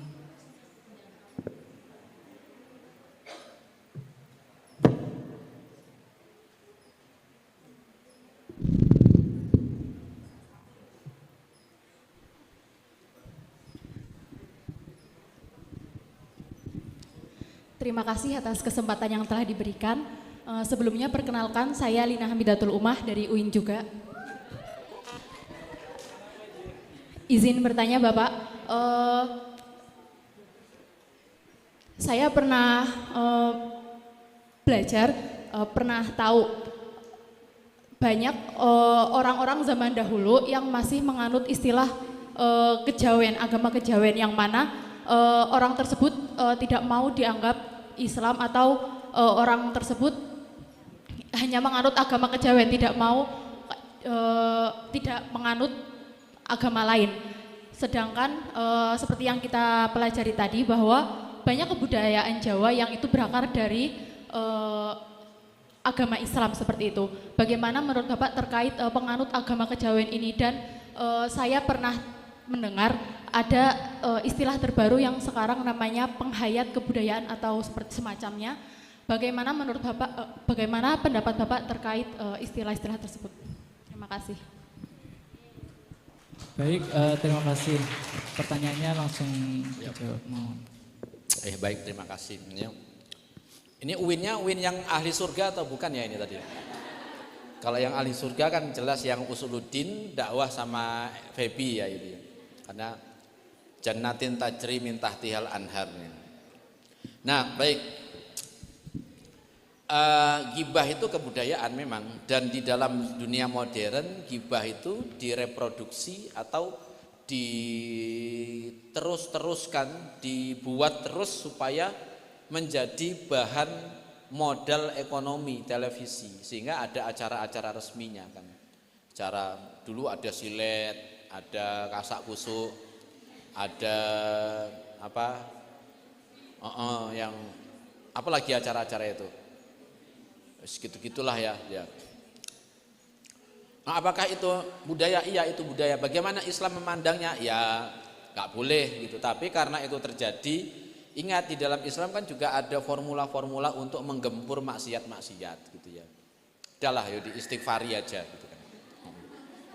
Diistighfari. Kalau saya baca kitab Al-Minah Husaniyah itu, Syekh Abdul Wahab Asy'arani itu malah mengatakan begini, kalau kita pernah menggibahi seseorang, setelah itu kita mintakan ampun untuk yang kita gibahi dan kita kirimkan bacaan kulhu falak bin nas untuk orang itu. Itu saya Abdul Wahab di dalam kitab Al-Minah Husaniyah. Kalau adik-adik pernah ngaji kitab Wasiatul Mustafa yang terbitan itu, nah kitabnya itu ada barengannya sama itu, Al-Minah Husaniyah itu. Gitu ya, yang gibah-gibah itu sudah terjadi, dan di dalam masyarakat kita gibah itu menjadi acara resmi, gitu, jadi acara resmi. Di TV itu dulu acara resmi, ada halo selebriti, ada kasak kusuk, ada selamat pagi Indonesia yang isinya gibah juga kan itu kan. Oke, yang kedua tadi tawasul yang diamalkan saja, monggo silakan. Kalau ada yang mau mengamalkan tawasul tadi, begitulah saya mendapatnya enggak yang Arab, tapi mendapatnya yang redaksi Jawa gitu ya. Biasanya gini, Sumal Fatihah katur dumateng Gunung Merapi lan sedaya gunung saha ingkang sami mapan wonten ing gegunung menika saking bangsa napa kemawon, bangsa menungsa, bangsa lelembut, muslimin muslimatipun. Itu saya dapatnya begitu. Tapi kalau yang ini tadi dibaca di keraton setiap Kamis Kliwon ba'da asar malam Jumat Legi. Setiap selapan dibaca di Masjid Gede Kauman, itu yang baca penghulu-penghulu keraton. Saya nanti kalau kapan misalnya mau ikut silahkan ikut ke sana Kamis Kliwon malam Jumat Legi. Saya biasa di sana dengan teman-teman yang di keraton membacakan tawasul Fatihah sama tahlil Mataraman untuk para leluhur tanah Yogyakarta gitu ya. Monggo aja nanti kalau mau ikut silahkan. Oke, kemudian yang ketiga tadi apa tadi? Oh, batas-batas dan penghayat kepercayaan ya. Ya, itu adalah orang-orang yang belakangan ingin menganut kepercayaan sesuai menurut mereka, sesuai dengan sejarah sebelum datangnya agama-agama samawi ke Indonesia. Sehingga mereka ingin membuat satu agama nenek moyang. Karena bagaimanapun kita juga mengakui bahwa tiga agama samawi, Islam, Yahudi dan Kristen, Nasrani, itu datang ke Indonesia, kan gitu ya. Nah, agama orang asli di sini apa? Nah, beliau-beliau yang sekarang jadi penghayat kepercayaan itu menganggap bahwa mereka menganut agama asli. Bagaimana kita memandang mereka? Tidak ada masalah. Itu kan pilihan masing-masing keyakinan. Tidak ada masalah. Dan saya juga punya teman yang penghayat kepercayaan gitu. Dan enjoy saja kalau dia sedang beribadah dengan caranya sendiri, ya monggo gitu ya. Dan itu bagi kita hal yang biasa, tidak aneh gitu ya. Cuma memang kalau secara organisasi, penghayat-penghayat kepercayaan itu organisasinya baru mulai muncul di Indonesia sekitar tahun 1900-an ke sini. 1950 nanti menghimpun. Nah, itu adik-adik kalau meneliti paguyuban penghayat kepercayaan itu rata-rata munculnya sekitar tahun 1950. Ada banyak sekali itu paguyuban penghayat kepercayaan di Indonesia, dan semuanya mengatakan bahwa agama yang mereka anut adalah agama asli nenek moyang. Sekalipun mereka juga terpecah-pecah, ada banyak organisasi. Kalau Islam katanya ada 73 golongan, satu yang selamat, mereka lebih dari 73 gitu ya. Nah, kita tidak tahu apakah yang itu benar atau tidak, bukan urusan kita. Sebagai manusia mereka adalah saudara-saudara kita. Kita doakan kebaikan-kebaikan untuk mereka, Mudah-mudahan dengan kita mendoakan kebaikan untuk mereka, kita pun mendapatkan kebaikan-kebaikan dari Allah gitu ya. Amin ya rabbal alamin. Kira-kira gitu? Ada lagi yang lain kira-kira? Oh, terakhir. Ya. Monggo, Pak.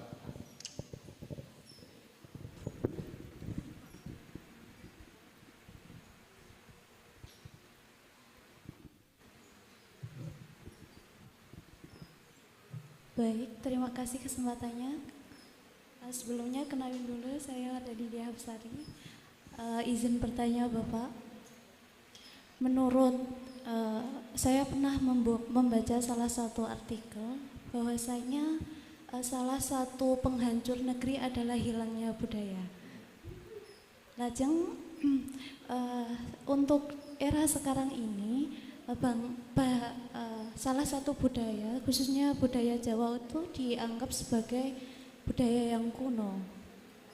Nah, lajeng bagaimana kita sebagai generasi muda untuk nguri-uri, tapi bukan hanya nguri-uri saja, melestarikan dan kita mengetahui, mendalami ilmunya itu bagaimana. Sedangkan apakah kita bagaimana cara kita mencari informasinya atau mencari gurunya atau literaturnya itu dari mana? Seperti itu. Terima kasih. Baik, terima kasih. Pertanyaan terakhir. Ya. Menguri-uri itu bagus gitu. Cuma memang kita juga melihat sebagian besar kebudayaan seperti ini hari ini dianggap tadi ya, dianggap bukan bagian dari sunnah gitu ya. Nah, maka salah satu caranya adalah kita membaca kitab-kitab, membaca buku-buku, membaca naskah-naskah kuno ya. Nah, satu hal yang saya sayangkan juga seperti ini adik-adik ya. Dulu para wali Sunan Kalijaga misalnya membangun pesantren dan Sunan Kalijaga itu adalah dalang. Gitu. Nah, sekarang kita melihat di pondok pesantren mana diadakan wayangan. Nah, padahal awal-awal pondok pesantren di Jawa itu dulu ya saya cerita gini nih.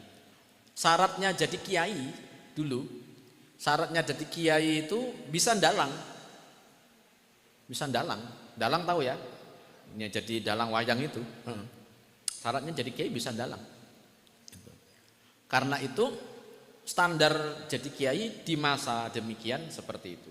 Saat ini tadi saya sudah mengatakan keris aja kita menganggap keris itu sebagai benda yang banyak penghuni jinnya, khodamnya kan gitu kan. Ada khodam Siliwangi, khodam Diponegoro kan gitu kan. Oh. Khodam itu. Padahal adik-adik, keris itu kira-kira kalau sekarang itu kamu selesai menuntut ilmu dapat ijazah. Nah, keris itu dulu ijazah. Jadi begitu kamu khatam satu ilmu, kamu dihadiahi keris oleh gurumu. Nah, sehingga ini saya pernah mengusulkan juga kepada teman-teman yang bergiat di kebudayaan, ayolah kita mengadakan acara wayang tok gostu pesantren. Mengajarkan wayang kepada santri-santri, mengenalkan ini loh wayang Kresna, ini loh wayang Arjuna, ini loh wayang Duryodana, ini loh wayang Werkudara gitu ya. Nah, sekarang enggak ada. Pesantren-pesantren kan kamu mempelajari kitab-kitab Arab semua. Ya. Kurikulum kebudayaan kayak begini di mana diajarkan? Nah, pertanyaan sampean tadi itu benar. Mau belajar kayak gitu di pesantren juga enggak ada. Saya dulu ketika tahu kayak begini, wah berarti harus buka kitab-kitab lagi gitu. Akhirnya saya buka kitab-kitab mencocokkan dengan realitas kebudayaan dan kesimpulan saya terakhir begini ya. Ini terakhir ya. Karena semua itu tadi adalah sunnah, kebudayaan itu adalah sunnah. Nah ini dia. Wah belum kelihatan ya? Sudah belum? Sudah kelihatan belum ya? Ah, gini, ini. Nah, ini yang saya maksud tadi itu bahwa mulai mapati, mitoni, tahlilan, selamatan, kenduren, wayang, keris itu semuanya sunnah hasanah. Karena itu saya tidak lagi memakai standar lembaga Bahsul Masailnya NU yang menyebut semua itu dengan istilah bid'ah hasanah. Tidak, saya menyebutnya itu sunnah hasanah berdasarkan kepada hadis Kanjeng Nabi itu. Man sanna fil islami sunnatan hasanatan falahu ajruha wa ajru man amila biha ba'dahu min ghairi an yanqusa min ujurihim syai'un. Barang siapa yang membuat sunnah hasanah, sunnah itu artinya kebiasaan-kebiasaan yang baik. Dan sunnatan hasanatan di sini kalau kita pelajari secara ilmu nahwu, dia kan nakirah, bukan makrifat. Karena dia nakirah maka apa saja yang itu merupakan kebaikan-kebaikan maka itu adalah sunnah hasanah. Selamatan, kenduren, mapati, mitoni itu kebaikan atau tidak? Itu berarti itu sunnah hasanah. Gitu. Sehingga yang mitoni dapat pahala, yang mapati dapat pahala, yang berokohan, kenduri, selamatan dapat pahala. Karena apa? Mengamalkan sunnah hasanah. Itu hadis lengkapnya itu. Silahkan nanti dikaji, adik-adik kan semua bisa baca kitabnya. Nah, karena itu mempelajarinya juga harus pelan-pelan, Mbak. Tidak bisa instan ya, tidak bisa instan. Karena sekarang juga tidak semua orang juga paham. Gitu ya. Ya tentu ini butuh waktu juga. Barangkali suatu ketika nanti adik-adik bisa mempelajari dari buku-buku, dari kitab-kitab dan mendatangi para kiai-kiai sepuh. Kalau saya biasanya dari kitab-kitab, dari naskah-naskah dan mendatangi kiai sepuh-sepuh. Karena saya ini kan meneliti makam-makam di desa-desa di Jawa. Jadi setiap datang ke desa-desa itu saya ketemu sesepuhnya di situ nanti cerita. Ini ada satu dalil penting tadi masalah hitung-hitungan orang mau nikah. Saya tanya kepada seorang kiai sepuh begini. Ngopo mbah, kok wong Jawa nek arep rabi niku kedah diitang riyen, kedah dihitung dulu, harus dihitung dulu. Lah kuwi orang mau menikah itu di dalam kebudayaan Jawa disebut dengan salaki rabi. Kalau hari ini menyebutnya rabi. Nah, kalimat lengkapnya salaki rabi. Salaki rabi itu dari istilah liqoi rabbi. Orang menikah itu mau ketemu Gusti Allah. Karena itu orang Jawa, orang nikah itu memang mau ketemu Gusti Allah. Nah, orang mau ketemu Gusti Allah harus dihitung waktunya yang paling baik. Akhirnya saya tanya, dalilnya apa mbah? Dia simbah-simbah ini baca dalil innas sholata kanat alal mu'minina kitabam mauquta. Loh, itu kan dalil tentang sholat, Mbah. Iya, itu dalil tentang sholat. Tapi itu kan sholat itu mau ketemu Gusti Allah. Berarti orang yang mau ketemu Gusti Allah harus hitung dulu waktunya. Nah, hitung-hitungan itu kayak gitu.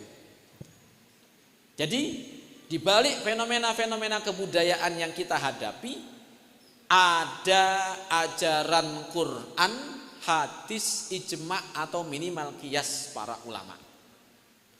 Kalau belum ketemu berarti belum ketemu. Nanti ketika sudah ketemu, wah ternyata dahsyat. Di balik itu ternyata ada ajaran sini. Termasuk saya baru ketemu kemarin. Kenapa orang Jawa kalau ziarah ke makam kok Kamis sore? Ya toh, Kamis sore rata-rata pada ke makam menjelang malam Jumat. Benar kan?